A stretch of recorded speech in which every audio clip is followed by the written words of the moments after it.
Salut à tous, c'est Kazan, j'espère que vous allez bien. Alors tu regardes peut-être ce magnifique coffret Ronflex, il est vraiment super stylé, hein. Franchement c'est une tuerie. Mais là on est sur ce classeur et j'avais envie de te présenter mon petit classeur. En fait il est pas petit, il pèse énormément lourd. On a Salamèche, Reptincelle, Dracofeu, ça n'a absolument rien à voir, ça n'a aucun sens puisqu'on est sur l'Orcana. Oui, oui, l'Orcana, ça c'est mon classeur très épais de l'Orcana, chapitre 1, chapitre 2, chapitre 3, je crois même qu'il y a le 4, mais il n'y a pas le 5. Malheureusement, bon ben faute, on va dire de budget à allouer à l'Orcana, je me suis centralisé sur l'Orcana chapitre 5 uniquement pour l'instant sur des boosters scellés dans ma collection scellée.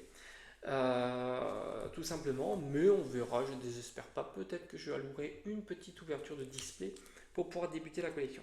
L'avantage de l'Orcana, surtout si tu fais à la fois différents TCG, hein, comme Pokémon, c'est que tu n'es pas obligé de dépenser une fortune pour avoir une jolie collection, et du coup tu peux collectionner les cartes et les ranger par série. Contrairement à Pokémon, ce qui est quand même beaucoup plus compliqué.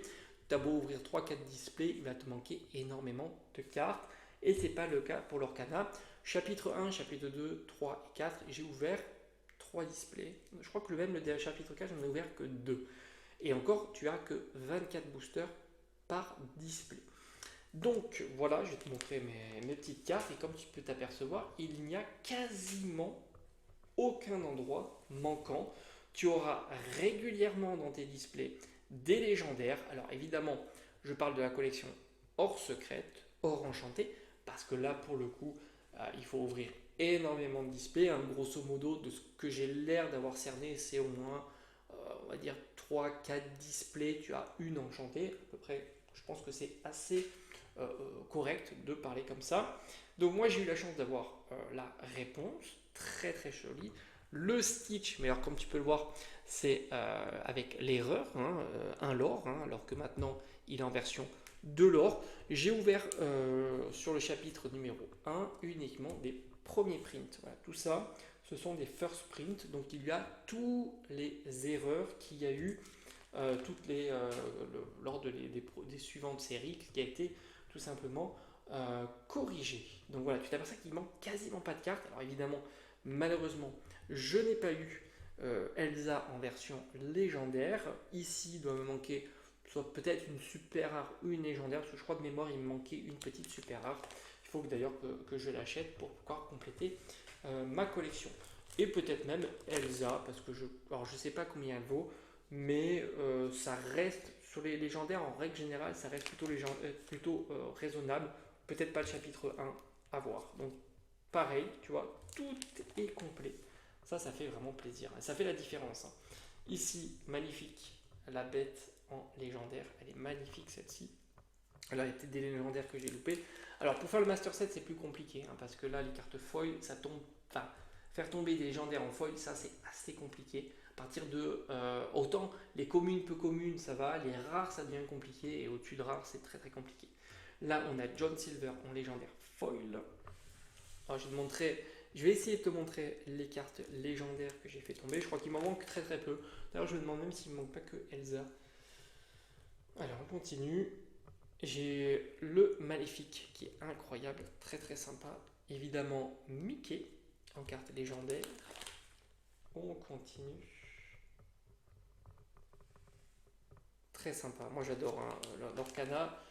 C'est dommage que. Ouais, voilà. Ah, celle-ci est magnifique, belle, légendaire, foil, pas commun.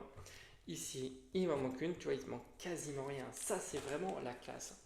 Ça fait toute la différence hein, quand tu collectionnes et que tu n'as pas un budget illimité hein, comme pour Pokémon. Bah, au moins, tu peux te faire vraiment, vraiment plaisir et ça te coûte beaucoup, beaucoup moins cher. Regarde-moi ce Capitaine Crochet, incroyable. Allez, Gantou en carte légendaire. Ça fait un petit moment que j'avais pas regardé mes cartes, ça fait super plaisir. Et on arrive à la fin de la série avec ici ce rêve bleu en super rare, très très joli. Alors j'ai loupé, voilà, clochette, magnifique carte, hein, regarde-moi ça. Ça c'est une carte qui est magnifique. Et on arrive ici, donc là ce sont les doubles que j'ai eu. Donc tu t'aperçois qu'en plus j'ai eu pas mal de doubles, les doubles légendaires uniquement que j'ai mis ici, et la seule enchantée que j'ai eue, qui est déjà énorme pour avoir ouvert 3 displays, et j'ai eu 3 fois John Silver, pas de bol, une fois Mickey, une fois Ursula, donc tout ça ce sont des doubles, et Belle, et il me manque, alors je crois qu'il me manque uniquement la Elsa, mais c'est pas sûr, c'est pas sûr, mais t'imagines, la rareté la plus haute hors secrète, il m'en manque une pour 3 displays. Et là, alors j'ai mis aussi le petit puzzle, comme ça je trouve ça très sympa, même si je préfère le dernier, c'est plus joli encore. Et ça, on est sur le chapitre numéro 2. Alors peut-être que je t'en ferai une présentation pour une prochaine vidéo, pour pas que ça soit trop lourd et indigeste évidemment. Allez, je te dis à bientôt.